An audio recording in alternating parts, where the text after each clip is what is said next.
On-the-scene coverage of ACC.14 is supported by Janssen Pharmaceuticals Incorporated.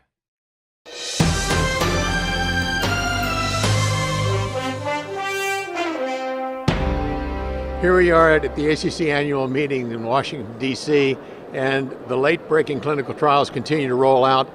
Probably one of the really important ones is the Corevalve trial, and I'm here with Mike Reardon from Houston. And Mike has just been part of this trial. Mike, this is not exactly the extreme risk, but very high-risk patients. Tell me about the trial. Well, that's correct. So it was a randomized two-arm trial going to surgery versus aortic valve replacement using both transfemoral and alternative access. And we were shooting for a patient risk population of 15%, but like the partner trial, we missed. It's hard to get to 15% with modern surgery. But we got an STS of 7.5%. Our mortality was less than that. It was an OD ratio of 0.61, so our surgeons did a really great job.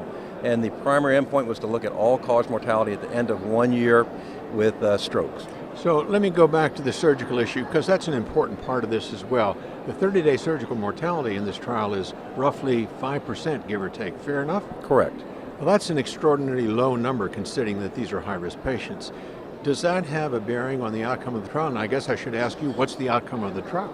Well, the outcome of the trial was we now have our first trial showing superiority in survival at 1 year of TAVR over surgical valves without increased risk of stroke. So that's kind of the take-home message from the trial. And that despite the fact that surgery in this group of patients really was sort of surprisingly good, is that right? Well, much like the partner trial where they had an OD ratio of 0.68, your surgeons and partner did great. We had an OD ratio of 0.61. The surgeons did really great. Both trials, they chose very experienced centers and surgeons that do a lot of aortic valve surgery. So not surprisingly, we got good results, but the fact that it was about half of what you expected in both trials, really amazing results from the surgeons. So at the end of 1 year, Corevalve beats surgery, if you want to look at it that way. Tell me what you think is going on. What's the basis for this, Mike? Well, I think when you look at treating patients with severe aortic stenosis, whether you're going to do TAVR or surgery, the first thing is the insult of surgery to their physiology. These are older, frailer patients. Frailty was one of the things we selected on. We know in surgery that frail patients have a hard time getting over surgery.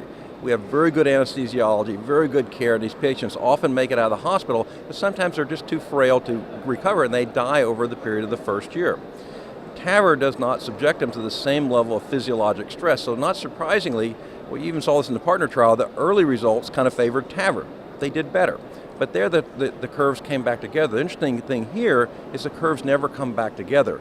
They stay parallel beyond 6 months. So you have an early benefit from the lack of insult using TAVR, lack of physiologic insult, and then they continue to get better. My personal speculation is that the paravalvular rate was fairly low, and it gets better in time with this valve, so it doesn't have an effect on mortality, and that may be why the curves never come back together. And stroke rate was low as well. Well, stroke rate was very low. The interesting thing is, of course, we knew that stroke was going to be a big question after the partner trial, and partner, of course, you look back at strokes retrospectively. The FDA said, listen, we're concerned about stroke. Everybody got a modified Rankin, everybody got neurologists to see them, and so we looked a lot harder for strokes. Now, we actually found more strokes in our surgical population than they did in the partner. Not surprising. We have a lot of data that shows that when you look harder, you find more. Okay, so TAVR has moved forward. We're now in, 5 to 7 years out with TAVR. What's the take-home message from this trial? What do you think the docs out there who are referring patients for TAVR need to know from this trial? Well, I'd say this trial shows us that in the patient population that we selected, which basically matches the STS of the TVT registry or what we're treating in the U.S. today, with the Corevalve, the 1 year survival was superior without an increased risk of stroke. I think it moves our whole community forward. Thank you, Mike. Really appreciate it. My pleasure, Peter.